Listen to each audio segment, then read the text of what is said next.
Welcome to the acclaimed podcast, The Deep Dive, featuring your esteemed hosts, Andy Monitor and Drew Dinzik, powered by BetSperts. Welcome to The Deep Dive. Andy, Happy New Year, listeners. Happy New Year. We got Week 18 NFL to talk about. There's a lot of drama, a lot of interesting sides. I have a lot of opinions this week, weirdly. Usually Week 18, I'm like...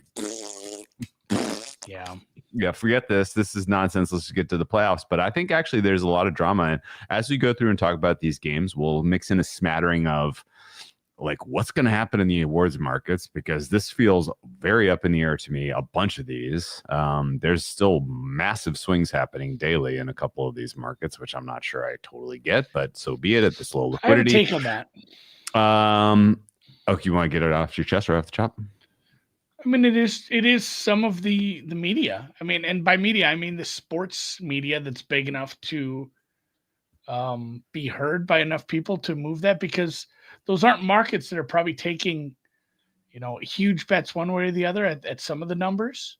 Yeah, the liquidity is a little poor. The liquidity is a little poor, and if somebody does, make a strong case for it on a television show or something like that, or there's some Twitter steam, you'll see movement, because there's certainly nothing that happened in the last 2 weeks that's like Patrick Surtain is like, oh, have you seen Patrick Surtain the last 2 weeks? Like, well, what happened is people are putting the statistical case that shows that Myles Garrett is clearly performed better than TJ Watt this year. I know. So it's like, I know, and somehow the reasoning, we don't want to give it to a guy who's going to be on the team that's picking third overall. Well, and that's where if I'm a voter.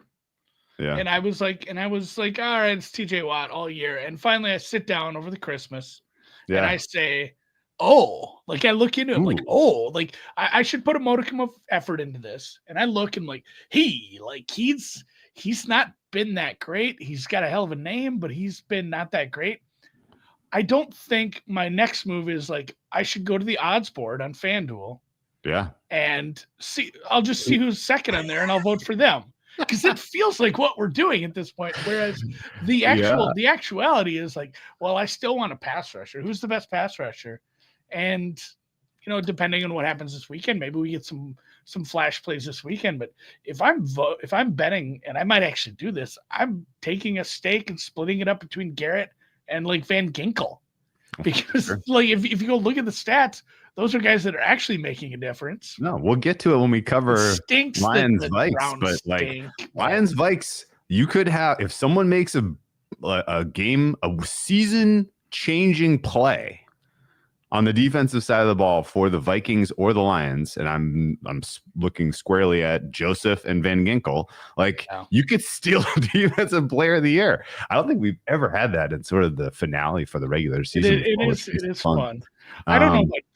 It's funny. There was a good tweet today about Kirby Joseph not making the Pro Bowl. Casey Brown. So I think we're laughing at the same one. The MVP should go to the only center who survived the season. Yeah, been a lot of center injuries this year. But a good tweet about Kirby Joseph not making the Pro Bowl, and someone's like, "Well, nobody wants to see a guy's knee shredded in a flag football game because he's dirty." Dude, there's hundreds of making Pro Bowl, right? Like, who knows what the Pro Bowl is? The Pro Bowl discourse. Weird. There's like a fan vote, guys. No shit. There's gonna be some weird. I can give you 20 other things to do with your time than get involved with that discourse. I'll tell you that much. Let's get into these games, and we'll smatter in a little bit of futures thoughts and just kind of whatever comes, we'll get to it. But we'll probably spend the most time on Lions Vikings. Spend a little bit of time here on Cleveland Baltimore. This market is all the way out to 19 now at faraway places. It's a big old number. We're going to find out if the Ravens, and actually what interests me about this game is like when it goes this high for full game, and we're expecting like the first half should be higher, right? Shouldn't it be like 14?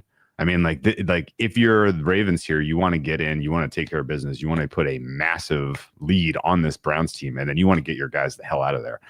Much like they did on Christmas. Like, we know they know how to run this playbook. Like, they can do this, and their defense is peaking, and the Ravens are the most dangerous team in football. I'm on record 9 million times saying this, so I feel like I'm rehashing shit. But yeah, no, the Ravens are for real. The Browns, I guess, was the market movement today that people kind of are figuring out that it might be Zappy time. So they've come out and said that both will play, apparently. So there's going to be some Zappy. I think Zappy's better, but that's a relative term to, like, hey, this is the best tasting flavor of dog shit. Like, still not good. But DTR has been historically inefficient with this offense. And to be fair, they moved it a little against Miami. They were just bad in the red zone. But dude, like, they got to give DTR a healthy pat on the back. Like, yeah, Jameis Winston might have won them some games. They're picking third right now. They might pick second quarterback. Right. Yeah, oof, they got lucky. They got lucky. Yeah, no, I think ultimately you stick with DTR here. Maybe there's a smattering of second half Zappy time if this game is completely out of reach. Kind of where I'm at. I guess I like Ravens first half, and then we can do something else with our time. How many sacks does Myles Garrett need to win DPOI in this game, in your opinion? I mean, 3 with a fumble recovery. That's a big ask. Okay. That's 2 with a fumble recovery for a touchdown. Okay, for sure he's going to play. He was the DMP. I saw a lot of guys rested. A lot of guys rested for Cleveland. Okay. I mean, there's a bunch of these injury reports are horrible right now because there's so much rest. Yep. It's a weird week for them too. And actually the Ravens, they have the extra rest here coming off Christmas. So they have extra time to prepare for their 19-point drubbing. I'm with you in the first half too. I think if they do go to Zappy, it'll be after the half. They need the win though. They do have to take it seriously. That's where I like your attitude on the first half. Go out there, get a big lead. Don't stress. Don't have to around. No fiddle fucking. You don't want to be. You want to be able to pull some starters late because you're up by a ton. Because you have important games coming up. You can't get a bye week. You just want to go out there and blast them. You want to win the AFC North. You're going to play your starters. Cleveland shouldn't be incentivized to win, but they shouldn't. Right? They should not be. All right. Yeah, I've seen some Zappy stuff. All right. Okay. This literally just broke. Let's make it Zappy time. Thanks a lot, Stefanski, making us look like an asshole here. I kind of got a sense that was happening when I saw the number move. Yeah, I thought it was. Zappy actually is a little bit more of a volatile commodity, so I don't know. Well, I thought it was not scoring. Yeah, I thought it was going to be more of the short leash. Zappy's going in at some point, and it might be right away if it's bad.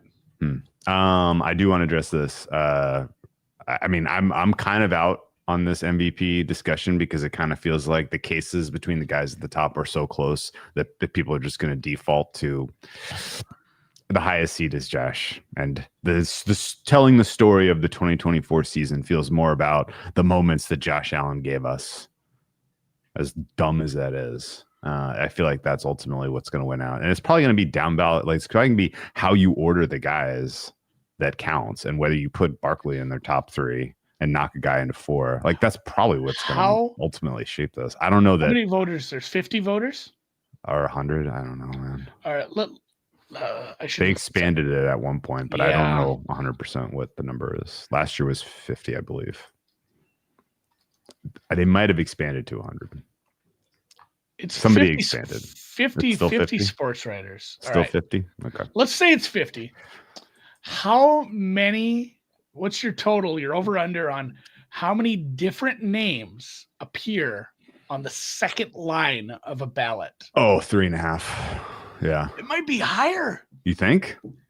I believe there's going to be Burrows. There's going to be Arnold's. There's going to be Jaden's. There's going to be Saquon's. Jaden's? No, he's not going to get second place. I think some people are going to go really weird on second and third place because there will be for sure. There will be Jaden's numbers. For sure, there will be Allens and Jacksons. For sure, there will be some Burrows. And then there might be some Barkleys. There might be some Mahomeses. I don't think Jaden gets in there. I think I'd be more. I think there's more likely a Jaden than there's a. There might be some Goffs. Yeah, who knows? Like there could be some Goffs. Like you know what? Your point's fair. Like the number of players getting MVP votes in the top 5 this year is probably going to set a record. There will be like 12 guys represented. Yeah, there is just so many guys. I mean, if you go look at Darnold, Jackson still got it. Yeah. Darnold, Goff, Jaden Daniels, like and Burrow, like all those kids, they're not that far off the stats of some of the 2 big names. It's funny. The popular culture did come back to Alan Jackson, like where Cowboys are having a moment, and he's your most quintessential cowboy artist that I could tell you. We have a Christmas album that gets listened to at the in-laws by him that just I fucking hate. There's a song called "Let It Be Christmas" that just let it be Christmas. Oh my god! Yeah, it's every year for as long as I don't even know the words, but I know it's. That's pretty much it. All right, we're moving on. Okay. The late game, Saturday. Yeah. Burrow takes on the Steelers. This also has MVP and DPOY implications. They really gave the award voters a lot of meat to chew on Saturday here. Total right now is 48. That doesn't mean much to me. I think that's fair. The side has come in. I thought this was going to potentially be a very by the bottom on Pittsburgh, but somebody beat me to it. It's already come in a bunch. Yeah. I don't see any interest right now in Pittsburgh at +2. Obviously, Pittsburgh's offense should have some success here. The question is just how much does Cincinnati care? Do they really feel like they still have a chance? By the market math, you have to have a money line parlay of Chiefs money line and Jets money line get home to get the Bengals, and Bengals win to get in. So it's a big number. Yeah. This is highly correlated. Even, at this point, Pittsburgh will know if they can win the division or not.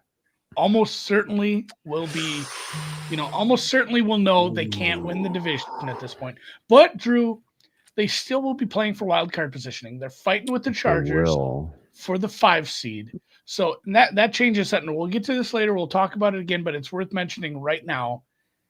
If Pittsburgh loses, the Chargers can take the 5 seed with a win. So if Pittsburgh were to win, that puts the Chargers firmly in the 6th spot. Nothing they can do matters at 3:25 on Sunday. So then there's probably going to be steam on the Raiders. Okay. I see at that point, because the Chargers, disincentivized to play their starters, have nothing to play for in that game. It turns one more game into a dead rubber game. So I'm sure that is a very correlated parlay. You'll see people placing that. So you go Pittsburgh Raiders, you get like 5-1, and then you're happy because if you get your first leg, honestly, that Raiders number is going to come way down, and you can probably honestly hedge out of that for a guaranteed profit. Probably should hedge out of that. Yeah. Although I will say, and we'll get to my opinions on the Raiders later. All right. Okay. So let me just say, in another universe where Mahomes, Allen, and Lamar Jackson don't exist as your top 3 quarterbacks, the difference between the 5 seed and the 6 seed is massive, right? Like, if you're the 6 seed, your path to the Super Bowl is you have to beat the Ravens, you have to beat the Bills, and you have to beat the Chiefs. That is a 0% chance of you getting to the Super Bowl. And if you're the 4 seed, then you have to beat the Texans, and then you have to beat Mahomes, and then you have to beat one of Allen or Jackson. That gives you a 1% chance to getting to the Super Bowl. So we're talking about an infinite increase in your playoff and your Super Bowl chances. It's still such a small number that it probably doesn't matter. But boy, oh boy, does it feel Houston like is very playing for the 5 seed is getting a playoff win as opposed to drawing dead. I mean, like, just frankly, like, if Pittsburgh goes at Baltimore in the 3-6, they are 7.5 point dogs at least, maybe 8. If Pittsburgh goes at the Texans, that game might be a pick. That's not crazy. The Texans are being priced like dog shit right now. Like, this is you'll probably be dogs, but it's going to be you'll be inside of a field goal. You'll be in the coin flip territory. So, I make it roughly a pick. Houston is like a 0.2 point favorite. Yeah. So you go from having a 25% chance of making the next round to a 50% chance. So that's big. Well, so it's worth fighting for. I don't know that teams actually discuss this, but get your best chance to win that first game, and then. While you're playing Houston and hopefully winning, Lamar Jackson could get hurt. That's a good point. Some of these Good other point. teams could be upset. Something bad could happen to improve your chances. Like you definitely want to take the easiest path. It goes without saying, but yeah, not a lot of teams playing worse heading into the playoffs than Houston. Haven't quite solved what's going on there. I don't have a big opinion on this game. Same, I was kind of similar to you. It seemed like a little bit of adjustment. And it should have been extra, or it should have been a bet on Pittsburgh. Maybe it's still Pittsburgh money line. I'm going to look at this. Yeah. They've looked bad lately, but it's against tough teams, tough defenses, and they were missing Pickens. He was banged up. Like the offense hasn't looked good. So finally, you get Pickens is back and fine. You get your cornerback back that I can't think of the name of, the young guy. He's the son of a player with the same name. Joey Porter Jr. Porter Jr. Thank you. That my brain got frazzled over the holidays. Hey man, I'm still pickled over here. So Chase Brown is questionable, might not go. T. Higgins is still beat up, but boy, God, he was beat up last week and he looked great. Yeah. The only thing, extra rest coming off Christmas, like it's Pittsburgh straight up or nothing. The O line is a little beat up here. Brown and Mims both hurting tackles. Does that open the door? I mean, what does TJ Watt need to do to salvage his DPOI campaign, or do you think it's over? 17 sacks? You need it. Well, at least 8. He'd have to beat Derek Townsend's record. And Patrick points this out too. It's a good teaser leg. Like there is a very, very obvious teaser leg on Sunday that this guy goes. So for some dumb reason, Troy Aikman said his MVP vote would go to Joe Burrow on Monday Night Football. No idea what emboldened him to have such a dumb opinion, but he did. And then since then, a lot of other people doing MVP case studies have included Burrow in the conversation because he's going to triple crown. Like that's cool. Like, but he's going to do it on an afterthought of a team. So he's probably not realistically in the conversation. Do you agree with that? Like, is there anything Burrow can do to realistically put himself in a better position to be considered MVP, or is he at the whims of Carson Wentz and Aaron Rodgers? Not making the playoffs I think it's enough of a black mark against you. That's what I'm saying. Like that's death. People put you on the second or third line because it's like, hey, this guy had a hell of a season. I'd love to give him the MVP, but they were the 8th best team in the conference, and he didn't do enough. And it sucks because a lot of it was his offense, his defense. They scored plenty of points, but I mean, he should get heaps of down ballot votes for the MVP. I don't know if there's something he can do other than getting lucky, and even that, it's like, is that viewed as like a Joe Burrow thing? If Carson Wentz wins, and I mean, they need a lot of help. So they need, the Broncos and Dolphins to lose. Yeah, so I said Aaron Rodgers and Carson Wentz need to come through for you. Yeah, doesn't seem that in and of itself is an 8 or 9-1 proposition. Big free. Yeah. Okay, so I guess the question then is, it's not guaranteed that Joe Burrow wins the passing touchdown title. Both Baker Mayfield and Lamar Jackson are knocking on the door there. I guess either one would need 4. That feels more realistic with Baker, less realistic with Lamar, just because I don't think Lamar's going to be in the game long enough. I don't think Lamar's going to be in the game long enough to get 4. But if he splits the passing touchdown title, then you're really in trouble if you're Burrow. Anyway, let's move on. Sunday. Game 335 in the rotation is Tampa Bay, New Orleans. Tampa Bay is out to 14-point favorites at Bookmaker. I agree. I actually like, if you can find a 13, I think Tampa Bay is a bet. I don't know why their game plan wouldn't be run it back like they did last week against the Carolina Panthers and just score 1 billion points. Their defense is playing better. They're generating some serious pressure. They're at home. The Saints are playing for jack squat. This feels like not a bad spot and a bad team to lay the points with. What do you think? There's been some steam when it got to 14 and a half, because there are a lot of whispers and murmurs of Kamara, Carr, Kendre Miller, like guys coming back, possibly even Olave. None of that is looking terribly likely. So, I mean, maybe some people got the best of the number that exists, but it still might just be an ass beating. And this was a team in Tampa Bay that did not let up last week. against a division rival. Probably will do full on. I mean, Full you throat don't want, stomp. Yeah. yeah, just full throat stomping. You don't want to leave any doubt. You don't want some miracle at the end to throw you out of the playoffs. And it'd be better for all of us because nobody wants to see Atlanta in the playoffs right now. And Tampa Bay is a much more fun team. And yeah, I disagreed a little with that because I really, even with a interim head coach who, sometimes their motivations are obviously different than a coach who's in a comfortable position, or even a lame duck head coach like we have in Las Vegas. It was hard to get a read on what Rizzi was going to do, but man, none of those guys practiced. It just doesn't feel like we're gonna.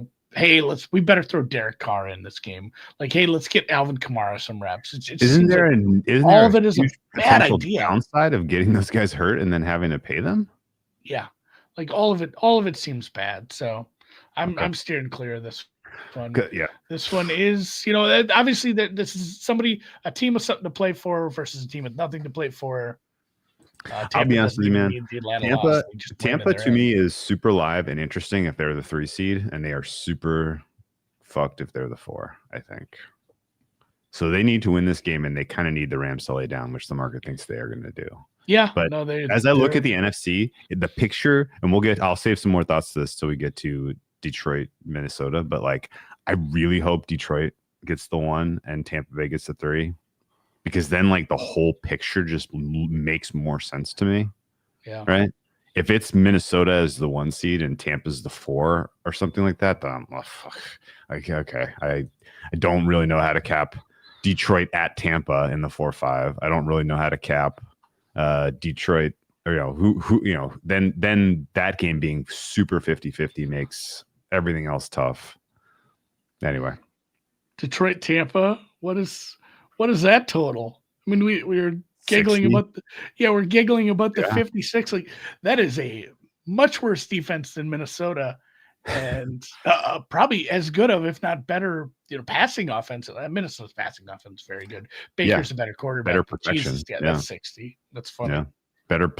Better, or as good or slightly better play calling with Liam Cohen out there. Yeah. All right. I'd hope that Tampa gets a 3 seed just because that makes I'm more interested in seeing Tampa Washington again than I am Washington Rams. I'm more interested in seeing Rams versus Lions or Vikings than I am seeing Rams versus Washington. Yeah, so just like the matchups just all fit better to kind of making a compelling and really fun NFC playoff picture, I think. So don't fuck with I'm kind of in the boat where I don't care. Like, there's so many good NFC. All the NFC teams are good outside of something weird happening in the Falcons getting in. All the NFC teams are so fun. A lot of fun offenses. Like only like 1.5 good defenses. It's just going to be a blast. I just want to be able to step back and say, look at all 3 of these matchups in the NFC. These could all be NFC title games. Like, that's going to be quite cool. All 3 wildcard NFC games. I think we'll be able to say that. All right, let's talk Buffalo, New England. This is down to Buffalo -2. That probably feels like a buy low on Buffalo, New England. Drake May hurt this week, but he's going to get the start. Joe Milton will probably see some of him. That doesn't feel especially compelling. Buffalo's defense with nothing to play for put on a hell of a show last week against the Jets. Maybe that is a little bit of a sign that unit is putting something together. This total sits at 38. I think that's pretty obviously an underlook. It opened at 43.5. So yes, I guess it was an underlook, but you're way late to the party here. And Buffalo being bet down from 5.5 to 2.5 is correct. And this is literally just a matter of keeping the starting streak alive for Josh. You told him? Yeah, it may literally just be one play. He may come in for a handoff. Just he's something he values, and it's not. I don't mind this. I don't think this is like some asterisk. It's not as if he was hurt. He walks out there in crutches and takes a snap and lays down. I mean, he could play today. They just it's smarter for the team to sit him out. So I respect it. And then the May stuff is a little weird because there's rumblings from that part of the country that he's hurt. Well, not only hurt, but the team is excited about the 1 pick, and might just be like, "Hey, guess what, buddy? What is the rumbling? Who do they want? Hunter? I don't know They want to trade. I don't know want that they want whatever comes along with being able to trade that pick. I think, yeah, I don't think you get full value for the trade, but it's still better than drafting third or fourth. You want to draft third or fourth and have somebody throw in something with it, because they won't draft a quarterback. And I don't know that you can go Hunter or best offensive lineman. Yeah, the best offensive lineman is like the 10th best guy on the big board, right? Same thing with pass rush. It's hard to go that high on a pass rusher right now. There's some good ones, but I think it'd be a trade back scenario, or I don't know. It'd be interesting, but yeah, I don't trust Mayo. I don't trust anything they're saying. I think it might be. I don't think May plays this whole game, but I don't want to stake money on that right now. The Pats should trade back for an offensive lineman. That would be great. I don't think Mayo's one and done. I think he is going to be back. Because it's almost like the Saquon stuff when we had his first year there, where they force fed him to make the GM pick look normal. Gentlemen. So yeah, it's the same thing where it's like, well, we can't give up on Mayo this quick, because it was, we were so swift to act, and he was our guy, and we were ready for this 5 years ago. You can't admit defeat this quickly on that, which sucks. They probably get rid of one or both coordinators. I don't know. They definitely should get rid of the O-Cord. Von Pelt's not doing it for me. What about you? Yeah, and then again, the Bills locked into the 2 here. Nothing to play for. New England should try to lose. It's hard to tell where they're at, but I don't believe the bullshit. And I don't know if you misspoke or what, but they did have something to play for last week against the Jets. Yeah, I know, but they needed the win. They needed the win to lock in the 2. Yeah, but the defense was playing like their hair was on fire in the second half. I think they just hate that game was over. I think they hate Aaron Rodgers. Okay. Yeah. I just been like usually in a game like that where the outcome is decided and there's no real advantage, like you don't see the defense running around like their hair is on fucking fire. They're usually in prevent mode, and that was not what the Bills defense looked like to me in the second. I wonder if there was a bit of an ultimatum for them as well. How they could be.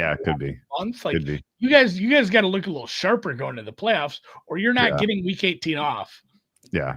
That's maybe that was it. Like, hey, you better play good against the Jets, or you're doing it again next year. Do you want a vacation? Interesting. Okay, Green Bay Chicago is next up. This is now out to Green Bay -10. Agree. This total is 41. I'm interested actually in the over here a bit. I think Green Bay's defense is fraudulent. I think Chicago's defense is basically called it a year. And I think there could be some garbage time points here for a Chicago offense that's trying to kind of finish on a positive note. I think Green Bay's offense might even threaten 41 by them damn selves. What do you think, Andy? Green Bay's offense looked really good late. Once they figured things out, again, I just hats off to Flores. That was a really good game plan to limit everything they tried to do in the first half. Green Bay looked lost. This is a far cry from the Flores Minnesota defense. I think you're right there. Sure. Green Bay team total over, it's going to be a big ass one. You're talking like, with a total of 41, it's going to be like 25, 26. Yeah, 28. You need 4 touchdowns. Okay.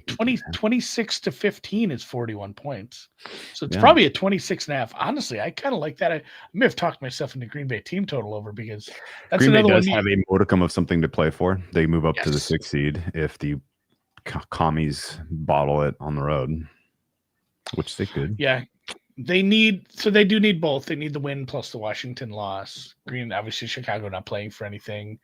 And then, Washington, I guess they could lose. They could. More likely to lose than Green Bay. Yeah, that's true. It might be another one of these Donaldson points out first half. Ooh, yeah, come out, just blow the doors off, get it ready. Maybe first half team total if it's like 14.5, 13.5. Yeah, this feels Packers Saintsy. It's got. Although I think actually you're going to get more out of the Bears than the Saints gave you in that game. The Bears injury report is kind of all the same people. It doesn't look good. Jair Alexander done for the year. PCL turns out. Yeah. I wish they could have figured that out a long time ago. Yeah. What's going on with that medical stuff? I don't know. Quay Walker didn't practice as well the other day, so keep an eye on him. All right. Miami Jets. Miami goes north. The weather in the Meadowlands looks like temps around freezing, 10-mile-an-hour wind. Snoop Hundley, will be starting again. He makes his second cold weather start in a row for a Dolphins team that is amazingly not eliminated mathematically, but for all intents and purposes probably is. The Jets, I guess the funniest outcome here would be Aaron Rodgers playing his best game of the season for the Jets to screw them out of the current draft slot where they are 7th. I haven't done the standings with all of the iterations of what could happen this week, but I'm just going to eyeball it and say that if the Jets lose this game, they fall to the 11th pick or 10th or 11th pick. So that would be a funny outcome of Aaron Rodgers just middle finger on the way out the door with these guys. Lovie Smith in it. I like that. So this is the right rotation number, but this is a 3:25 game. This got moved to the afternoon. There's going to be 5 afternoon games. No, I just in case some people that are, your list varies. They're expecting chronologic order. We're going rotation. Sorry. Yeah, we will. It does get a little wonky with this one because they do move some games around, obviously. But yeah, this is going to be an afternoon game. So is Denver though. So in case you're wondering about that, Denver and the Miami Dolphins they lined them up sequentially. Yeah, obviously they were going to do that. So they won't know unless they line them up contemporaneously. They're in parallel, not in series. I mean, just simultaneously. Simultaneously. I don't know. That's the word. You're going for all kinds of crazy words there. I don't know. I was looking for simultaneously. You got it. I didn't. So they don't have any needs from Cincinnati. They just need Denver to lose to Carson Wentz. And like we said, that's at the same time. I don't know if these teams will actually scoreboard watch and, if that's a big Broncos win, something bad, and they just say, let's not get players hurt. But at the same time, it's Snoop Huntley. What are we going to do? Like, we got to preserve Snoop for next year. I guess you probably, if you see the score at half and it's awful, Tyreek has a bad wrist, maybe take him out. If you guys are looking for, I think this is a good week on some of these games like this to possibly look at some player props. Live prop markets or like pregame. Yeah. If the Broncos are up by 30, I wonder if Tyreek Hill plays a little less in the second half. That's a good goal. He's not chasing. His contract is full. Guaranteed. Yeah, he's not chasing an 8th touchdown or whatever stupid bonus bullshit. Okay, question for you. What'd you think of the Ron Rivera interview for the Jets? I didn't care for it. What was that? I quote tweeted it. I wrote, am I having a stroke? They were linked to and the Rex Ryan thing is a whole other thing we can get into, but if we are running back, Ron Rivera, has there been a bigger turnaround in a franchise from hey, who's the team that turned it around the most this year? We should hire the guy they fired last year. Dude, who's the team who has completely turned over the roster and gotten rid of every player this guy brought in? Like you want to talk about a no confidence in a guy's ability to evaluate talent. Ron Rivera and the commies is just as stark as I've ever seen. Like my goodness gracious! I hope the Jets in New York. I hope the what Jets is going on? I want to see him. I want to see Rex what Ryan is back. going on? Oh my god! It's a bad ownership group. I mean, it'll be interesting too because we'll see if we get another ambassadorship. Sell some Johnson & Johnson stock while you're at it. Ron Rivera was 2-time coach of the year within 2 years of each other. The second one was he played so bad. Dude, the NBA coach of the year from last year just got fired, or 2 years ago, I guess. Yeah. Whatever. That's a theme. Coach of the year is Kiss O'Death. Beware. From the chat, Sam Lipscomb. Yeah. 0 for 5 on first round picks. And not even 0 for 5, like 0 for 5 with extreme prejudice. Yeah, they're all off the team. They're gone. Yeah, it's like they're all gone. Yes. Yes. All right, let's move on. I got nothing else on this stupid Jets.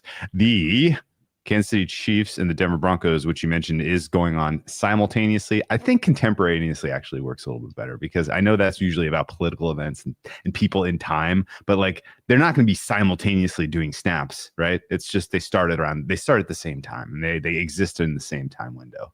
I use that more with historical things. Sure. Yeah. two wars were happening contemporaneously at different parts of the Or the world. rise of this was happening contemporaneously with the fall of this, that sort of thing. Anyway, the Denver Broncos are out to 10.5-point favorites. Disagree. Carson Wentz I'm fine going to war with him with 10.5 points. I know that there are some rumblings and rumors that there may be, what's the other guy's name? Oludekon or something? No, that's not his name. It's similar to Oludekon. He's a Jackrabbit. Andy, you know him. 27-year-old Jackrabbit is the backup for Carson Wentz, and there were whispers that he may also get some snaps in this one. I think this game actually matters for Carson Wentz in getting a backup job next year, honestly. And I think he can do some interesting things. I also think Bo Nix against a Spags D is going to have something to say about the final cover here, one way or the other, even though a lot of players are getting rested. Can you give me your opinion on who of the Kansas City Chiefs will be getting the day off and what the fair price ought to be? It's a Lottekin. He's on the team. I don't know. Carson Wentz is not bad. We joke and we talk shit about them, but like just because he couldn't win a game where he was an 18.5-point favorite against the Colts to lock up a playoff. I guess the Jags to lock up a playoff spot doesn't mean he's going to go out here and just throw 4 picks. He's had some moments. I don't have a strong feeling on this, but it feels like everybody who matters, right? You're not in a position Chris to be getting off. Jones, Yeah. Jawan Taylor. Yeah, your offensive linemen who are banged up at all have to sit. Mahomes has to sit. Pacheco has to sit. Wide receivers that matter have to sit. It's so deep though. So Justin Watson's going to get more targets. Noah Gray's going to get more targets. Like Wentz can do some damage with those guys. I think Juju and Smith, but Hopkins, Hollywood, Xavier, sit them. Kelsey, obviously, he's a trillion. The depth is still good enough, though, right? Well, that's the thing. Noah Gray is a very good tight end. At points in the season, it's is he better than Kelsey right now? Sure. Samaj Perine has started games. Kareem Hunt can probably go. I don't know how much you want to run him as well, but it'd be interesting to see how this game goes because the Broncos have been good, but a lot of foot shooting by themselves as well. They should win this game. Casey's locked up, obviously. Broncos just need the win. That's all they need. Or actually, if Cincinnati and Miami both lose, then they get in as well. If all three teams lose, the Broncos are still in. Obviously, the Broncos will not know on the Miami game at that point and have to play their ass off. Kansas City off extra rest. That is another reason I think to like Kansas City. They knew going into this that they were probably resting starters. They could have probably got a head start on the Carson Wentz game plan. Oh, sure. We don't want him to go out there and look like ass. No, of course not. Before we move on to a couple interesting thoughts on this one, I just want to bring up we haven't said the most painful gambling axiom of Week 18, which is must win does not equal must cover. 10.5 is a lot of freaking points, and I know you don't want to leave it up to chance. You want to have a nice margin. You don't want to, you don't want to count on recovering an onside kick late here, but it's not easy to win a game by 14 points, especially when your quarterback is Bo Nix. Jay brings up the question: would the Chiefs lay down to make sure the Bengals can't get in? I wholeheartedly agree with Sam. I think if you were the Chiefs, you would do everything in your power to get the Bengals in because they could very clearly beat the Bills. And you know what you would much rather have happen is welcome the Bengals to Arrowhead in the 1-7 as opposed to Burrowhead. Welcome the Bengals to Burrowhead in the 1-7 rather than have Josh Allen show up in the AFC Championship game. So, you'd much rather put some wear on the tires of the Bills. Even if the Bills win, you want them to have a competitive, hard-fought game where guys are out there leaving it on the field, and that's not going to happen against the Broncos. I'm sorry, Broncos. I don't have a strong take on this. I agree that it's a lot of points, and I think I might end up backing them, if not pregame live. Let the game play out for a bit, and if I get a better number, I'm going to take it because Carson Wentz might just take some time to get acclimated. If they had beaten the Bills, would Andy Reid be playing his starters this week? If they were 16-0. If that was the case, same situation. Obviously, they're locked into the 1 seed. Obviously, if that was the case, I think Andy Reid would have pulled his guys last week and lost to the Steelers on Christmas. That's a good take. That's a good take. He Like, would have. just He would get it have. out of the way. He I would have. don't want to deal He with would it have in the Jim media called. next He would have week. Jim Caldwell Coltsed it. Yeah. And he would have pulled. He would have pulled the ripcord earlier so that it wasn't a distraction. I think. I think even if that wouldn't have happened, he would have gotten. He wouldn't have played starters this week. Super Bowls matter, baby. Yeah. He's going for history in another way, which is 3 in a row. Never been done. Three-peat. Has never happened in the NFL. At least not in the Super Bowl era. I'm sure there was some. Were there 3-peats when in pre-Super Bowl era? Oh yeah. Were there? Browns. Were there for sure? Yeah. There were 3-peats? Okay. I'll take your word for it. All right. The next game on the slate is, that was a good question. Well, no, I'm super. We'll go back to, well, technically the Packers have done it twice. You have to count the Super Bowl. Count the Super Bowl. They won the game before. We'll get to the Sam Darnold stuff later, Martin. I promise. I'll put a star on that one. All right. The next game in the rotation is another 1:00 game. It is Chargers at the Raiders. What you sound like you had some thoughts on this. I agree with your point, is that this is a very volatile market depending on the outcome of the games in the morning, on Saturday and in the morning. How do you read 4.5? Like, what is that telling you about what the market expects this game to go off? Like Herb and Co are playing for the 5? Yeah, I guess. I mean, it's not a true coin flip, but you have a 2-point home underdog who needs to get right. Like, I guess Pittsburgh winning would be bad news, but it's still, Cincinnati should be what, you're 50, 52, 54% favored to win that game. So more than half the time, this game matters to the Chargers. And if they're playing their starters, that number's right. By the way, one of my favorite exercises, just as an aside, is to use my full power numbers without making any adjustments and look at these lines, because I think I'm 11 points off in Philly, because I just hey, what if all the starters played? And it certainly wouldn't be -2. But at this point, if I haven't adjusted anything, I say full strength Chargers, full strength Vegas, and I make this 7. So I think this number is fair. And yeah, it'll be interesting to see what happens with that market if we do get a Pittsburgh win and they have nothing to play for. Interesting. So just again for the record, there have been 2 3-peats, but they both have asterisks.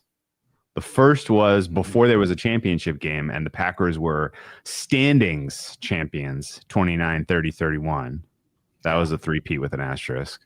And then, as you mentioned, the Packers were the last NFL champion before the merger, and they won the first 2 Super Bowls. So technically, their 9th, 10th, and 11th all came in a row in 65, 66, 67. But those both have asterisks. Can you name the last team to do it in college football? To 3-peat? Yeah. Notre Dame? Army? Princeton? You're Midwest. Oklahoma? This is the South. I mean, this is the Plains. Closer to me. Huh. Was it Minnesota? It is Minnesota. What? 1934 through 1930. You had 3 banners. Are these claimed? Baby. Are these claimed titles? So it does get weird back then, and all of them are dude, Yale had 5 straight in the 1880s or something. Yeah. It's funny. Here's one you'll never would have guessed if I made you guess all of them. Cal, as in California. Yeah. 1920 through 22. And then it's Michigan, Yale, Princeton. Those are some teams that have won 3 straight. Minnesota actually won 2 more in 40 and 41. I don't know. There was those Bronco Nagurski years, guys. But yeah, the Gophers have quite a few titles, guys. No big deal. Okay. All right. And the anyway, do you have a take on this line? Let's say the Bengals win. Does this move out to 6 or 7? Yeah. Is it a halfway line? I think it is. I think it should be 7. Okay. What do you think? Yeah, I'm there. I'm 7.2. I mean, I don't have. I the Raiders right now. My rating on them is very fluid. I have no clue how to rate that team right now. They should be tanking, but again, they're in the weird position. I talked about the different motivations for coaches. Pierce feels like he might be on the way out, and that's when you can really not give a fuck and start winning games that you shouldn't. And I wonder if that's where we're at, because they're playing to win games, and they absolutely shouldn't be, where maybe the coach doesn't care about next year's draft pick. Maybe. And yeah, they continue. Yeah, Amir Abdullah is hurt. Their guard is hurt. They have some bad injuries as well. Obviously, Max Crosby's been shut down for the year. Okay. I don't know how they're doing it, but they haven't done it against good teams. Like, it'll be funny if one of their 4 wins is against Baltimore still. Yeah. Moving on. Is, Jags Indy. This is -4.5 for the Colts. It looks like Anthony Richardson is going to give it the old college try, at least if the back spasms don't flare up. Wide receivers are healthy. Colts really pretty much at full strength. The problem is they have sucked lately, and they lost to the Giants. Maybe they want to kind of have a franchise directional performance here, and you get a little bit of effort. Right now, the Jags are very, very well served to lose. They are 4-12, but they have the weakest strength of schedule. So they get the 5th pick of the 4-win teams, of which there are 5. So a win here for the Jags would drop them out of the top 5 and put them around 10th, which is a big old difference when it comes to not just first round equity, but second and third. And so this is a big must lose for the Jags. I don't know. This just feels like Colts are pass, and I get it. Like, if you bet the Colts last week, you feel like an idiot. But I don't know, man. They're pretty much at full strength. What would be your bet if I told you 100% it's Flacco right now? More or less confident against the Jags defense? Less. I think it's more. No, I think he takes more sacks. He's just gonna. The passing game against this defense should be a lot more, efficient with him in. I think it's a bad defense either way, and I worry that I don't think Richardson plays. He didn't practice that. Okay, yeah, Steichen sounded like he was going to go. It sounded like I think they want him to, but it didn't seem all that likely. And with his age and the meaningless nature of this game, I worry that it's Flacco. I'm like 75-25. It's Flacco. Oh, wow. And I still think it would be. I'm not betting. Colts. I'm not betting this game regardless. So I'm not. I guess I'm going to bet. I'll bet Colts live. Yeah, I'll bet Colts live if the Jags have an early lead, maybe. Because I guess again, if the directive is not very clear for the Jags to, this is a must lose. I don't know what else would be. Well, that's the other thing. Can you make a directive? I think he's fired. Do you think Doug Peterson is making it through Black Monday? No way. 0% chance of that. Is he going to listen, or is he going to go lovey? Well, yeah, no. But if you have the general manager kind of tells the team captains, team leaders, hey, this is a game that's pretty important for you to lose if you want to be part of the future of this franchise. Do you want to be a part of the future of this franchise? Do you? That's a good point. Maybe you don't want to be a part of it. I don't know if that's realistic either. A GM going down there and telling them to lose. I don't know. The only way teams I have no really idea. can I'm tank. not betting this game either way. Yeah. The way to tank would be whoever's behind Mac Jones, put him in, even if it's like a running back. Who is behind Mac Jones? Do you know? Like CJ Beathard. Is it? That's not that bad of a backup. So.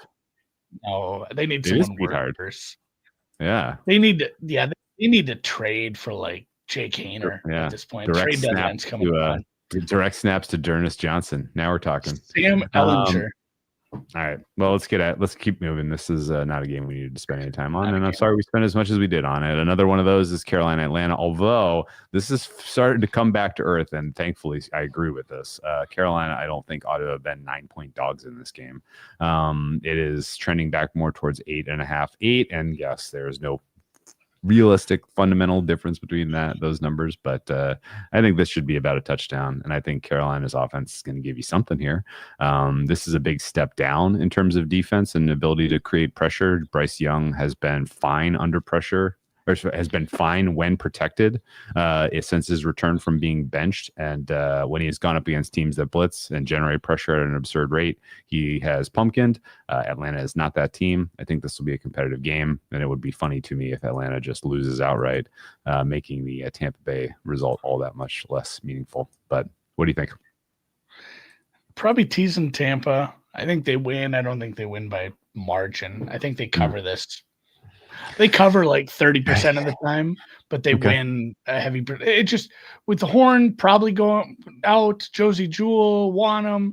It's such a beat up defense, and they have the weapons to get something going. Like they'll score. I just like you said, Carolina's going to score too. It might be an overlook, honestly, for this one. 48's a big number, yeah, for a game. I wish it were. I thought it was going to be a little lower. It's tough to get in bed with that over. I think if you're playing an over, you're saying Atlanta's going to score quite a bit as well. So I'm probably going to Carolina team total over, a candidate for secret pod play. What would that be? You're talking 24 minus, so it's like 20. Yeah, it's like 20, maybe 19 and a half. Honestly, it's worth a look. It's worth a Google. Obviously, Atlanta will be playing at the same time as the Buccaneers. They need everything. They need the Bucs to lose, and they need to win. It's tough sledding with the Bucs playing a terrible New Orleans team. The only other thing too would be scary about the teaser is like, what if you do play this teaser and there is actually scoreboard watching and they see Tampa's up by 40? I don't know. Like, I don't know if you pull panics at that point. Like, oh, we got to keep this guy healthy. Yeah. Oh, that's a hell of a question. We're asking the deep. They only have 2 quarterbacks on the roster, and I'm pretty sure by all reporting. I guess you know what you look out for. You look out for news that Emory Jones has been elevated from also on the roster. Oh yeah, Peterman's on the roster. Yeah, you look out for news that Nathan Peterman's been elevated to the to the 53. He might be actually. Why would you have Kirk Cousins on the 53? You're not playing. Is he ahead of Emory Jones? Yeah, I don't know, man. That's a good point. That's a good point. All right, let's keep cruising. Washington at Dallas. Washington's out to 6.5 at some places, 6 at Bookmaker. That's up from 4. Total sits at 44. That's down from 45.5. Don't really get either of those moves, if I'm being honest. Where are you at? Yeah, and this one is too. This is based on the Packers game. The only care that should be is Washington. They can still get the 6th seed if the Packers lose or if they win. So they are incentivized to win, as they're going to be playing at the same time as Green Bay, and they can't assume. But they can get either. Green Bay, either a loss or a win gets them in. Cowboys playing for nothing, and outside of the first couple drives, that offense is pretty rough without CeeDee Lamb in there. If you can stop the run, which you kind of should be able to, you make them the worst kind of one-dimensional. It's like, hey, you're one-dimensional, and that dimension sucks. Obviously, without CeeDee Lamb, you have a couple good tight ends, but it's not a good defense. That's why I worry that they'd be able to do this. Like, I'm tempted to bet Dallas here, and I don't think I can actually stomach that. Dallas's last chance to do anything positive for the home fans this year. A win would take them to 8-9, and really, then now we're really getting murky with the future of Mike McCarthy. Well, I would just be like to cover. Just playing in a close game, in a divisional game. It's a bad Washington defense at times. It is pretty bad at times. I agree, and honestly, that was such an emotional, wild comeback win against the Falcons in prime time. Like this has like young, inexperienced teams kind of steps in dog shit kind of with about it. I'll be honest, especially because the consequences are so negligible. 6, I mean, it does matter a lot, but don't get me wrong. Like it hurts them badly. Rematch against the Eagles or Tampa, yeah, probably. And I think rematch against Tampa. Ironically, you did beat the Eagles. You were not close to beating Tampa, but that was week 1, and we have a much more matured Jaden Daniels now.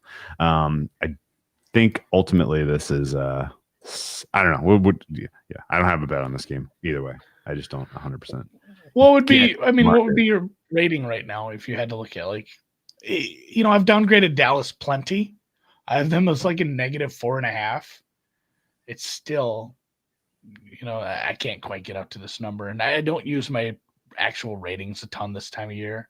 But it's still, when you have two teams playing and not resting anyone, it's tough to see this being this big of a price. Because again, it's must win, sort of. It's not even must win. It'd be really nice to win. Should win. Should win.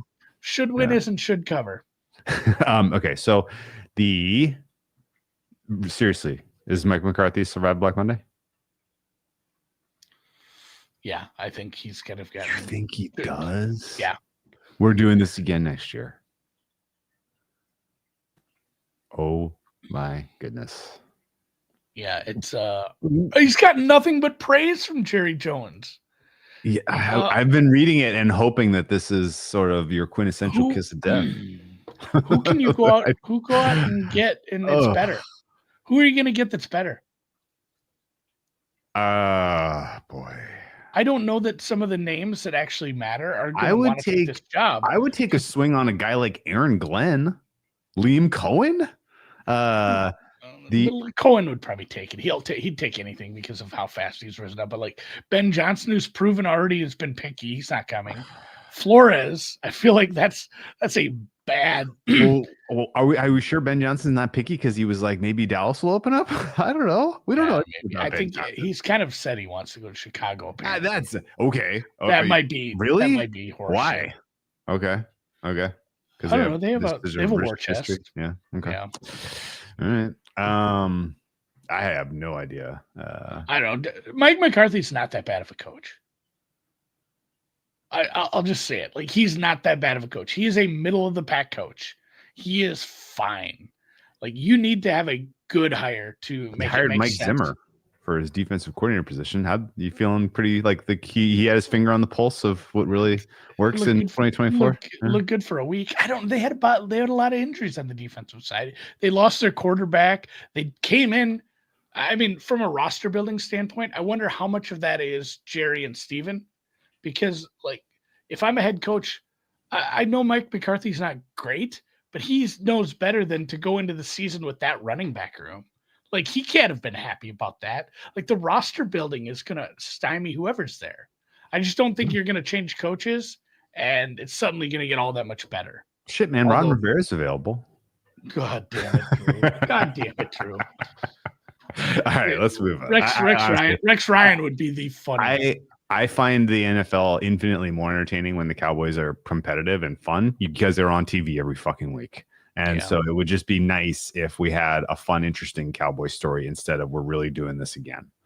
And I don't want that to be the Cowboys narrative when we're previewing them next year. Like, well, we're running it back. We got a running back this time. Okay, cool. Running it back with Gent. Seattle, LA. The market has decided that the Rams are laying down. They opened up as 2.5 point favorites. They are now 6.5 point dogs. The Rams losing would put them in the 4 seed, which honestly is a much, much tougher path than the 3 seed. I get it. They're going to sit Stafford. You don't want to hurt Stafford on the eve of the playoffs in a game that only means seeding for 3-4, but I kind of don't get why they're not trying to get the 3 seed. I kind of am disappointed in how the Rams are treating this game, Andy. Am I wrong? Am I the idiot? Maybe. I think if it were a walkover, like, hey, we're playing. That's a great point Martin made. Jeff Saturday is available. Jeff Saturday is available. If it's a walkover, if you're playing the Jags, you're playing the Patriots or something, maybe you say like, hey, we don't have to put a ton on film. We don't have to put in, like, it's not going to be some meat grinder game to win. But this is, like, even on paper, this is a tough game. And it sounds like they're starting their starters for Seattle. I don't know if that plays into it at all, but I get it. I disagree with you that the 4 is that much tougher than the 3. It's hard to really judge how it's going to go because I think 1 through 7, there's not that big of a difference, Drew. And I think we're going to see some upsets. If I'm giving you the choice between first-time starter Jaden Daniels in the playoffs at home, where you are not 6 point favorites, but no, I don't want to focus on favorites. one game. That's what I'm saying. I don't want to just focus on, and I know I'm speaking out of both sides of my mouth because I said that about playing Houston. There's no good path in the NFC. There is, for sure. No, three they're is so all much terrible. better than 4. Oh, 3 is so much better than 4. They're all terrible. 4, you're going to be hosting as a pick'em, maybe a dog if it's Detroit, I guess.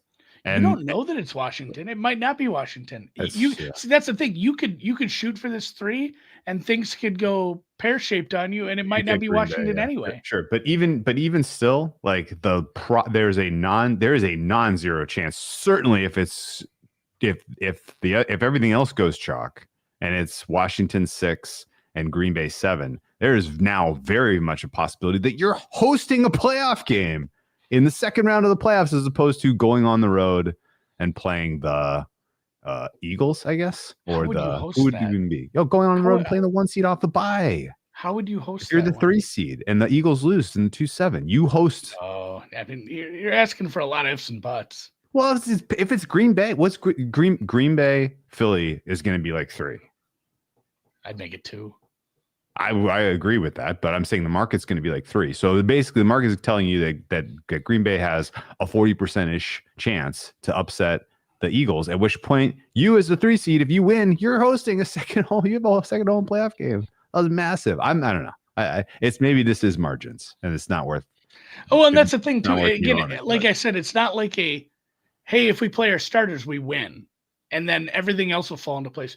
There's a chance you play your starters and lose anyway. Yeah, and lose anyway. Yeah, you were 2.5 point favorites with your starters. Yeah. Yeah, I mean, it wasn't like a big favorite here, and you go through this grinder of a game, you lose anyway, and nothing turns out, and somebody gets hurt. I don't hate it. I think your points are valid, but to me, it's like a coin toss. Okay. Especially with the injuries they've had, up front, they kind of need that offensive line going into the playoffs healthy. Yeah. I mean, yeah, that's the other thing is that the one Super Bowl that McVay has came at the behest of you hosting the NFC Championship game as a 4 seed. I would think that he would understand the value of seeding, and that being again, if you're the 3 seed, you have a very non-zero chance of hosting the NFC Championship game again. Like if you're the 4, everything has to go right for you. I don't know, man. It's fair, but I get it. Yeah, Garoppolo's starting, so that'll be fun. Thank you for mentioning that. I forgot to mention who the backup was. Jimmy G we have no idea what Jimmy G is like. It'd be pretty fun. Did he even play in the preseason? Because he was suspended. He had all that weird shit going on with the PED suspension, right? Yeah, I don't think I've seen Jimmy G take a snap in a long time. It feels like the range of outcomes for what we get from Jimmy G are a mile long. And fair. They could just straight up win. He could just play well with the backups. When they win anyway. That's the other thing about this receiving group is Kupp and Nakua miss so much time here and there that all these receivers have plenty of reps. Like even if you're playing some of the backups. Blake Corum's not a bad back running back. Bad backup running back. No, I don't know. This will be a fun one because Seattle, they're going to play their starters. They get some incentives to hit. Other than Stafford, has anyone else announced out? I haven't heard. I wouldn't play Kupp and Nakua though. Yeah, certainly not Nakua. Not Kupp either. Yeah, you need them all. Those guys are getting hurt. Well, those guys have a bit of history even this year, and you need them desperately. Yes. Do you still feel like the Rams are in any way a contender, or do you feel like they're fading a bit? And is that just the offense just looks so bad for 3 weeks? Yeah. Did you think that's because they're keeping shit in their back pocket, or do you think that their star is actually fading? I don't know with McVay, because it wasn't they won a gross game, but they had it in hand the whole time. They could have lost to Arizona. Basically after they beat the Bills, every other game since then has been well, this doesn't matter much because we just got to beat the Seahawks. Oh, it doesn't matter much. We just got to beat the Cardinals, and even that was ugly. Real quick step back to the Browns game on Saturday, because the tweet that I finally did just see the tweets announcing Zappi as the starter. They love to take shots at this. It says Bailey Zappi is your starter for Saturday. He'll be number 40 since 1999, as in the be a different starter. That's like, it's a big number, but that took my breath away a little. There are franchises that haven't had 40 starting quarterbacks since their inception, and the Browns have already gotten past that number since 99. You know what else? Yeah, you know what else hit me is the Ravens. It was something Pro Bowl related, but it was like in their 29-year history. I'm like, man, time flies. Yeah, it seems like just the other day they gave him that franchise. Christ. Okay, I'm not betting this game. Okay. Also, no action for me. San Francisco, Arizona, no action for me. San Francisco opened up as a small favorite, 1.5. It is now 4.5 in favor of Arizona. I think that tells you that Brock Purdy's elbow injury is serious enough that this is going to be. They're starting Dobbs. Yeah, Dobbs. Dobbs. That's what's happening. We got Dobbs. Dobbs is starting. Josh Dobbs. Yeah, Purdy has been ruled out. It will be Dobbs. Arizona has a little extra rest coming off Saturday's loss, but neither team has anything to play for. Is anyone incentive hunting on the Niners, or are they going to give like why play Kittle? Why play any of your board play? Like this should literally be full on B squad. I would imagine you don't want to get any of your important guys hurt. Yeah, that'll be really interesting to see who they rule out. It feels like some of those guys who've been week in and week out, kind of on the cusp of playing. Bosa, even like Leonard Floyd, Kittle, Debo. God, there was another one. Lenore has been banged up. Garendo, I guess. Guys that you have locked up for next year who you don't want to get hurt, or guys that you might cut who you don't want to get hurt, probably aren't seeing the field. Yeah, there's no good reason to bet this game, I don't believe. Yeah. Minor revenge factor for Dobbs versus the Cardinals. Can't dismiss that. I will say, though, like if there's one thing Josh Dobbs was born to do, it was to start a Week 18 game with no consequences, right? I mean, like this is kind of his wheelhouse. You remember, like there was like 2 weeks. There was like jerseys. People bought Dobbs Vikings jerseys. Like maybe we pumped the brakes, guys, and turned out that was the correct take. It was like. If they had a better, snappier nickname, I would have been on board. But that's just a terrible nickname. All right, I have no clue what to make of any of that side or total. Down to 43. Okay, fine. That was very last gaspy on Monday night from San Francisco, and obviously did not turn out well. And their quarterback. It's a very bad defense. Not even last gaspy, but like last standy. Yeah. Not to say Carolina or Cardinals defense is much better, but that is a Detroit team bereft of talent on the defensive side right now. So for some reason, the 10 a.m. kickoff of Houston, Tennessee is the 361 lined game. Why is Giants Philly out of order too? Okay, let's talk Tennessee, Houston, Philly, Giants, and then save Minnesota, Detroit for last. Does that work for you? Yeah, no, we should do it that way. This is another. This is a nothing to play for game, and the Titans, if they lose, would get at worst the second pick. If they have there's something, then they've said they're playing both quarterbacks. So, well, if they have 2 quarterbacks, you have none. And if you have no quarterbacks and you're picking second, that means you're probably picking a quarterback. And if you are behind the Patriots, who are set a quarterback, then you are either trading up into the 1 or you're just going to get the first quarterback in the draft at 2. So a lot of reasons for the Titans not to win this game, which is why I'm so surprised to see them as a small favorite, Andy. I think this is the worst lined game of the week, and I don't think it's close. If you read any of the press quote, have you gotten around to the press conference that CJ Stroud had yesterday? Yeah. He sounds like they're trying to play and win and to change their recent fortunes. They might as well just stay home if they can't. Every single comment that he made was literally like, we're going to try to go in. We don't want to end the season on the note, the current taste in our mouths. We're trying to play hard and win. The only lie that I saw in everything he quoted was he gave Tennessee a pat on the back for their defense. Okay.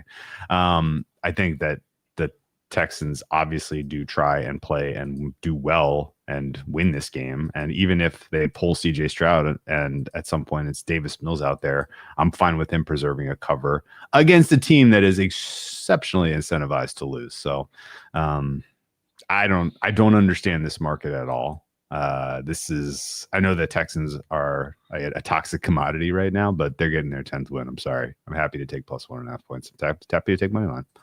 This just looks like a broken market. Talk me out of it. I think there's a decent chance he doesn't start. I think it might be Mills from the get-go if this CJ doesn't improve. Yeah. CJ Stroud. It is. I understand all the, hey, we got to get shit right. But if he's not 100% to go, and it's like, would you start him if it were a preseason game, essentially? You can't start him because there's nothing to play for. You're locked into the 4th seed. If he's not good to go by the time this game rolls around, they might have to go with Davis Mills. I'm not saying that's the likelihood, but I'm saying like 50-50 at this point. And the way this offense is played, I'm not super sure it's like some 5-point downgrade or anything. I think this number kind of is halfway too, and that's why it's a bad number. Because if this is a CJ Stroud price, it's a terrible number. Even how bad they were, because Tennessee playing bad, playing to lose. The defense is a shell of what we thought it would be. Any important players have either been hurt or underperformed massively, and the quarterback play has been atrocious. This is still what I believe to be a pretty good defense for Houston. I think Mills or Stroud has to get to like, 17, 20 points to win this game.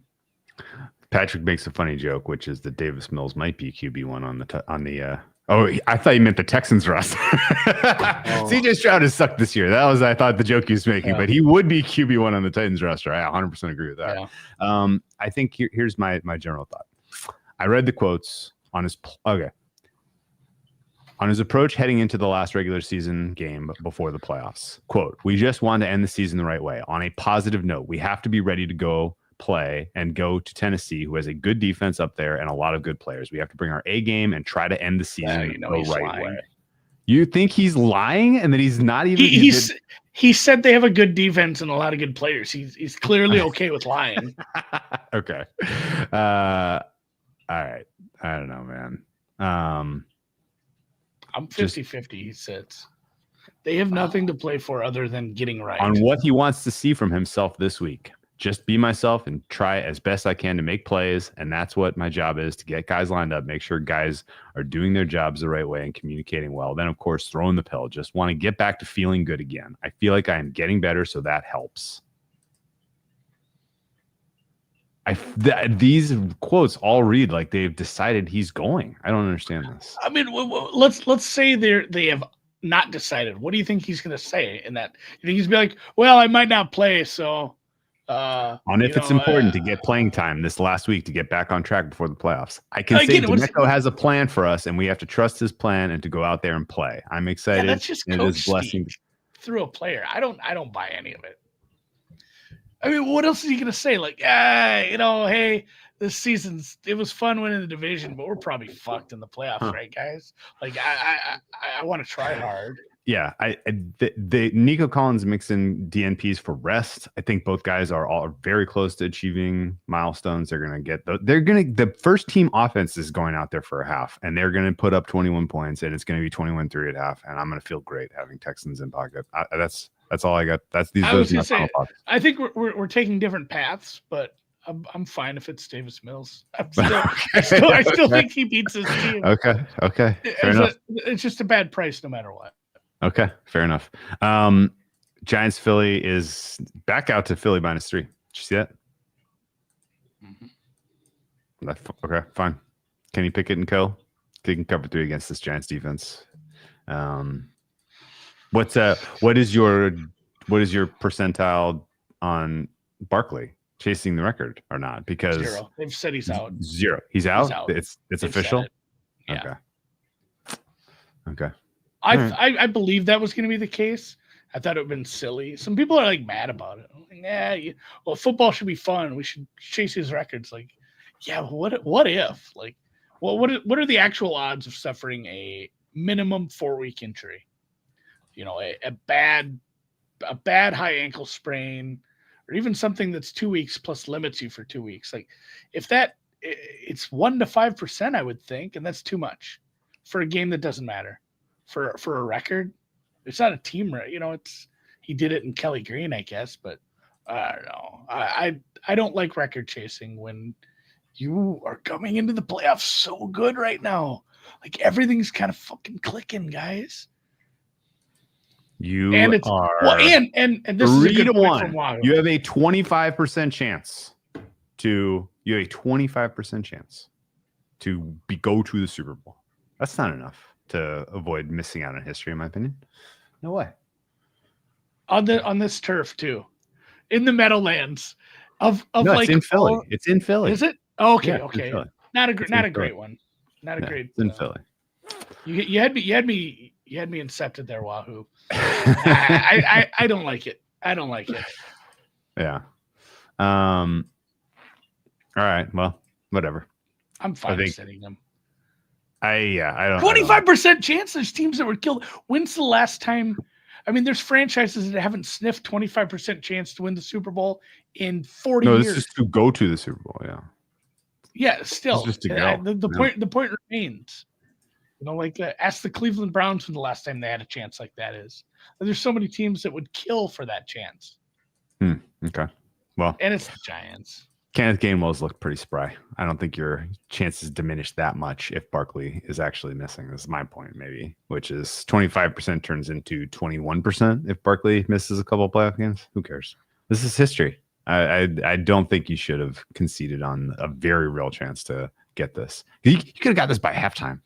The Giants D is not defending the run well at all right now. I don't know if you've seen them recently, but I think it's just such a risk reward thing because the blowback.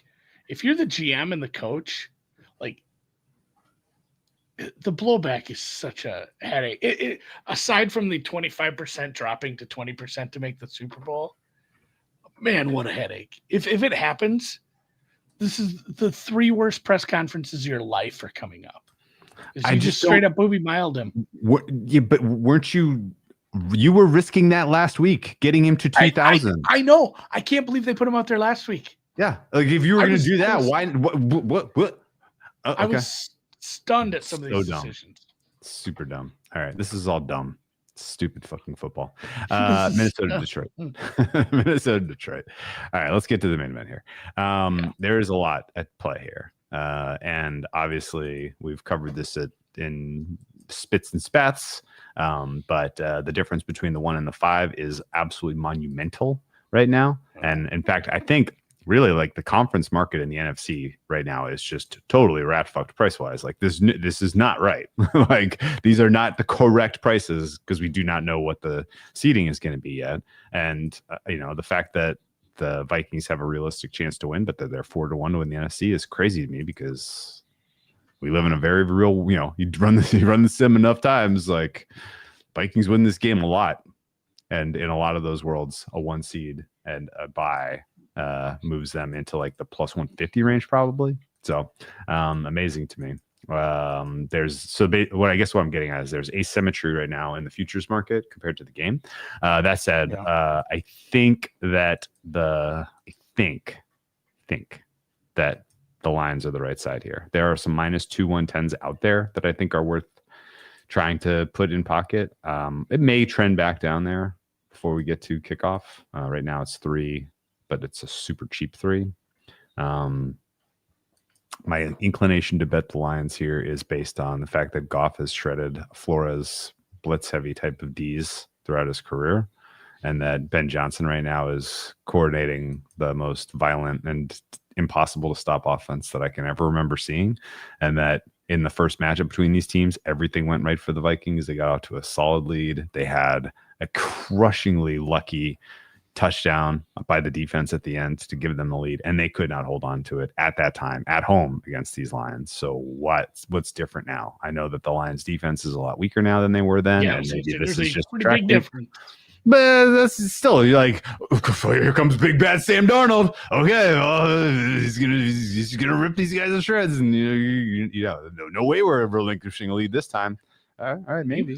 He was 22 of 27 in the last one. It's not like he was bad against them. I'm not saying he was bad. I'm just saying, like, like you're still asking for a pretty high level of performance to match toe to toe with what as good as the Lions offense is, I think. And so ultimately, is this a fair price? Probably. If I'm forced to bet it, if I can find a 2.5, I'll take it just because you're on the right side of 3. This does feel like team with the ball last wins. This does, and I think what I like the most about the Lions right now, Andy, is that they're clear-eyed about how shit their defense is. Yeah. Very clear-eyed. Like, they know the assignment. Go score 40. And I think they can do it against the Vikings as good as the Vikings defense is. I think it's possible. And again, back to the Green Bay game. I just think Flores has come a long way, too, from the beginning of the year as far as putting together better game plans. Okay. What they're able to do against Green Bay. Like, I'll be on Minnesota money line here. It's a bad price. This should be like 1. These teams, the way this defense looked against I know the game didn't matter, but against that San Francisco team where they had all their starters out, like the way Darnold is playing right now and how Addison has kind of evolved to become almost a first read at times, like this is a much better offense. And yeah, Minnesota was lucky with the defensive touchdown, but the rest of that game was really, really even. That was basically the only luck they had. Honestly, a lot of the luck came with Minnesota drives not finishing. Minnesota kicked a bunch of field goals in that game. I believe I got to check this now. This is going to drive me nuts. So Minnesota scored 29 points in that game. Drew, what was their red zone percentage? Was it 1 of 5? They were 0 for 0. Oh. There was 60 points in that game. There were 1 red zone possession by both teams combined in that game. Okay. Huh. Yeah. I know. I was looking at that. The defensive touchdown was obviously massive, but Minnesota had so many drives. That's right. I do think how bad the Lions defense is playing is important because Minnesota had 1, 2, 3, 4 drives that ended in like longer field goals. If they're finishing this off, I think it's probably a different game. Detroit's offense is probably better than they were, but I mean the yardage was Detroit by 8 yards, 391 to 383. The yards per play, Minnesota led 7.4 against a much better defense. I don't know that their defense can hang against one of the top 3 or 4 offenses in the conference. Like it's gotten that bad at this point where if KOC has his shit together, I don't know that scoring 40 does it. You might be like, well, we did score 40, but we lost by 5. No, it's price tag stuff. I wouldn't back the favorite either way here. I'd probably take the dog in the score. No, I did have a lot of respect for what we saw from the Minnesota defense last week, and it is an indoor game, it's a home game, but we'll see. I think we'll be surprised at some of the disguised stuff Flores does because he knows it. He knows he's been dummied a couple times by this, and I've really liked his game plan. In the they beat Green Bay twice. I'm gonna have to go look back. How did that second game against Chicago look? Bad. Was that the ugly one? Yeah. Well, the second game in Soldier Field for the Lions. Yeah. Or for the Vikings. Oh, I don't remember. So that's what I'm saying. So the Vikings played a shit game late against the Bears. Second game against them, dummied them. And granted, Green Bay scored some points late, but they played a closer game against Green Bay in the first one. Second matchup kind of dummied them for the first 3 quarters.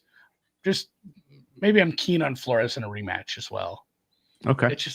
It's a big price for I think I'd make it a pick. Defense shouldn't matter this much, but when it is like mind-numbingly beatable by, those were good receivers for San Francisco, but when Ricky Pearsall does that, I can't imagine what Jefferson, Addison, Hawkinson. Jeez, just sounds like the Sons of Norway. Interesting. Okay. So you like Minnesota outright, huh? Yeah. And Plus, the thing didn't fall down. It was close. I knocked on it once, and it wobbled and almost fell. The thing back here. Okay, I would have had to back off this, but this thing's 16-0. It's gonna go 17-0. Jesus Christ, that's amazing. All right, well, final thoughts on what this game means for then the ramifications for not Darnold first, since you brought this up, but also other awards markets. I'm going into the comeback player of the year with the same kind of feeling I did last year. I don't know. I have no idea how they're going to treat this, because it feels like that press release or that whatever you want to call it, that statement they put out about comeback player of the year. It feels like that was talked about on gambling Twitter only over the last 4 months. Really? Well, I mean, but the recent statement that Darnold they will count the vote. They're going to count. They said they're not going to make anybody ineligible, but I that's where I'm curious. Is like, did they say that because they don't want to come out and say like, hey, we're the big bad corporation that's going to play spoil sport to this? I think if I was doing that, if I was the PR manager, I put that statement out and then I go send an email to the voters and be like, we don't want this. Unless they've come around to it and they're fine with it, then, you put that statement out and you're fine with it. And I just don't know if they are still sticking to their guns and they don't want to see this sort of thing. They want it to be somebody who was injured last year instead of coming back from sucking, or if Minnesota's a good enough story where they're fine with it. I'm curious what's going on behind the scenes, and I have no interest in taking, a price on Darnold. Well, you're way too late, I think, also. Oh, yeah. Obviously, yeah. The numbers are gone. All right. I guess that is to say I disagree with it. Is Coach of the Year decided by the outcome? Can KOC lose a close game and still win this? Yes. I think so, too. If he is clearly outclassed and looks terrible, and Dan Campbell has like a signature moment, can he steal it? Yes. It has to be like Dan Campbell. Maybe it is a close game. He goes for 2 at the end to win. Yeah, it has to be something very impactful. It has to be clearly like Dan Campbell after the game in the press conference. He's going for 2 after taking a penalty on the 7-yard line, and they get it. Going for 2 from like the 18-yard line, and they get it. Honestly, you should penalize him for that. You should take away all his votes. But no, if he does something amazing late, give it to him. Yeah. Okay. What about DPOY? An interception for Kirby Joseph to get to 10? Is that enough to steal it? No, I don't think he's. Is he that much in the conversation? A signature play for Andrew Van Ginkel. Was that enough for him to steal it? I think it was the same thing with like Garrett. Van Ginkel has to have like a huge day. This has to be the Andrew Van Ginkel game where people. Yeah, it has to be. That's who Andrew Van Ginkel is. Yeah. I don't know who's betting. I don't know who's betting Kirby Joseph to get him to 20-1. I don't think Kirby Joseph is in the conversation. You don't think? No, I do not. I wouldn't be surprised if he finishes like outside of the top 5 in voting. Okay. I think people are gonna be voting Benito over him. I think people will vote Brian Branch over Kirby Joseph on his own team. Like, down ballot is going to be kind of weird, but I don't understand why he's 5th in the odds right now. I still think it's probably just going to be Watt because of the lazy vote, but we'll see. If Garrett or Van Ginkel can have a massive day, they have a shot. And it's true of Watt. Like, if Watt has 2 sacks in a standalone game, he kind of just wins it, even though it doesn't have a full season long, track record. Oh man, we haven't had a double-digit interception leader since Trayvon Diggs in 2021. Gilmore won DPOY with 6 picks in 2019. But I think it has to be viewed as someone who makes the defense good.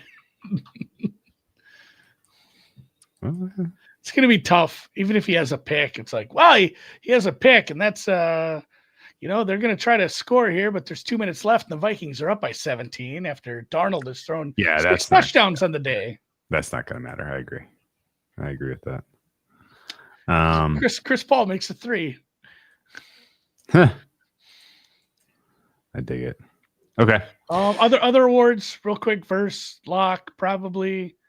Comeback, no idea. The Pat Surtain steam isn't real, I don't think. That's silly to me. Offensive player of the year should be absolutely clamped down, locked, obviously. And then Josh Allen probably shouldn't be this big of a favorite, but I don't rightfully know if 250 is enough for me to lump in on Lamar. Okay. So it is a big advantage to get to play in a game, even against a bad team. Like getting to play in week 18. I think if it were 1 seed versus 2 seed, Allen versus Lamar. Oh, if Allen was the 1 seed, this is over. No, that's what I'm saying. Like 2 versus 3, that doesn't do it for me as a voter.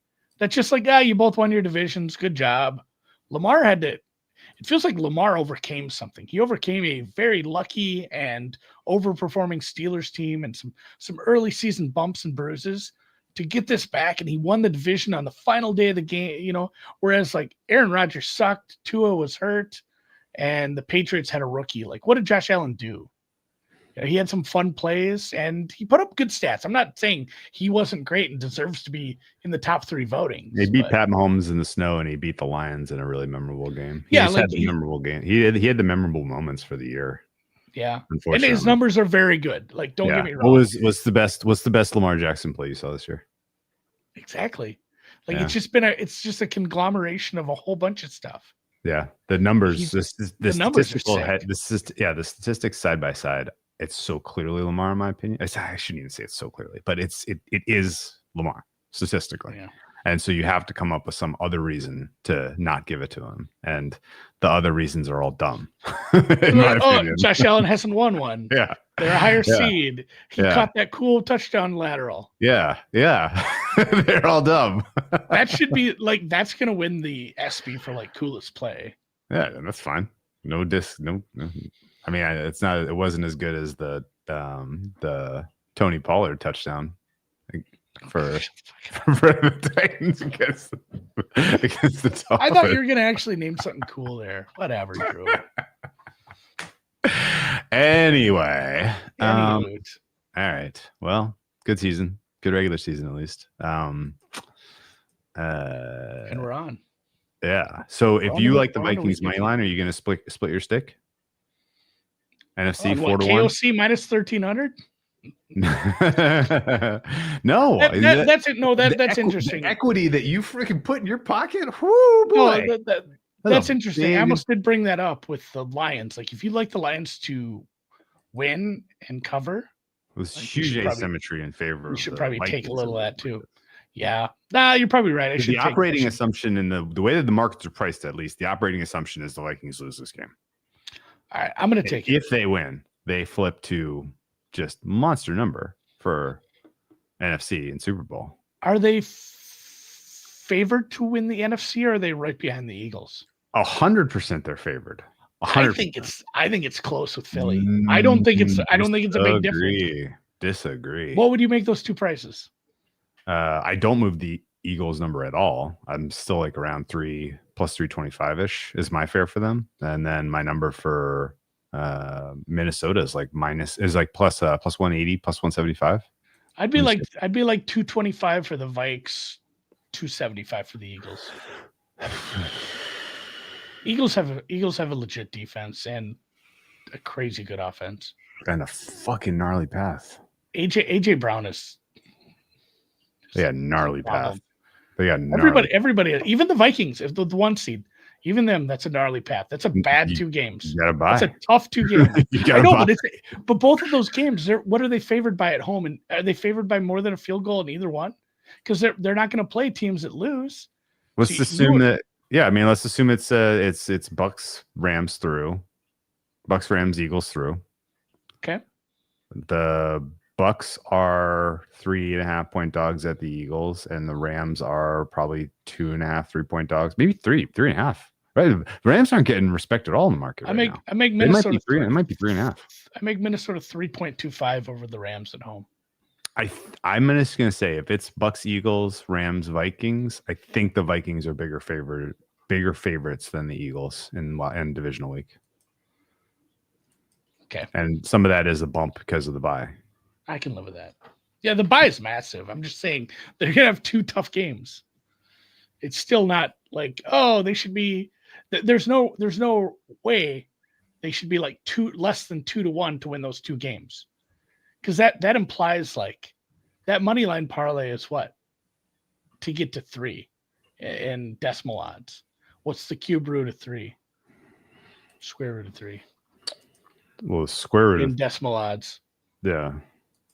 1.73. So minus 145. Yeah. I guess it's close. 2-1, 225 is where I'd have them. I'm gonna play them to win the NFC though. You're right. That's a good way to split the stake. Because I think if they do win that game, you're feeling pretty good about that number. I agree with Brian. I think Philly's a little overrated. I haven't seen anything to indicate that. What's the last time you saw Jalen Hurts play a good game of football? I'm just curious. He didn't have to. They put Tanner McKee in, and he was getting it done. Jalen Hurts doesn't matter. I think they could win a playoff game with Kenny Pickett. The team that I think that should be favored to win their conference, I don't care about who the quarterback is. He matters, but he doesn't matter as much as A.J. Brown. He doesn't matter as much as the defense and the offensive line. It's going to be Hurts, though, and I don't have confidence in him right now. There would be much bigger consequences if they suffered a couple offensive line injuries than if Jalen Hurts went out, I believe. He's very good. He's very good, but let's see here. Like, obviously, it's a drop off to Pickett. I'm not going to be silly, but Hurts right now is grading for me as I think Kenny Pickett could beat Washington. He is barely hanging in on the top 10 quarterbacks right now. I was going to say he's good, not great. There are a number of NFC quarterbacks that I don't have much difference between Hurts and Darnold right now in terms of pricing. And the supporting cast for the Vikings is better. In the NFC playoffs, if we assume they're in, I would only take Hurts over Stafford. I also like Kevin O'Connell and the offensive structure for Minnesota better than I like whatever the fuck Kellen Moore's doing. That's fair. That's a fair point. The last really good Jalen Hurts game, I guess, was against the Steelers. He was excellent in that game. Before that, battle for the Keystone State. Before that, it was at the Bengals week 8. He's only had 3 games all season, which were stand up out of your chair, kind of great games. That's not enough of a frequency to be scared of that guy. Okay, we'll see. We'll see. We will find out. I made a lot of money on the Eagles this year. I think I feel like I sold at the right time, but we'll see. Let's call it a pod. Good job. Let's call it a week. I know. I didn't want it to end. It's last regular season podcast. Where are they changed branding to media assets? What does that mean? I know. We upgraded. We updated. We have media assets now? Yeah. Good to know. These are some of our media apps. Scratch is an asset in our portfolio. I used that earlier. So, all right, guys, appreciate you all. Hit the thumbs up on the stream. Good luck this weekend. Have fun. 2 days of football. No Monday nights. No Monday night. No Thursday night. No. Did you see Ons Jabeur and Mira Andriga playing tonight in Australia?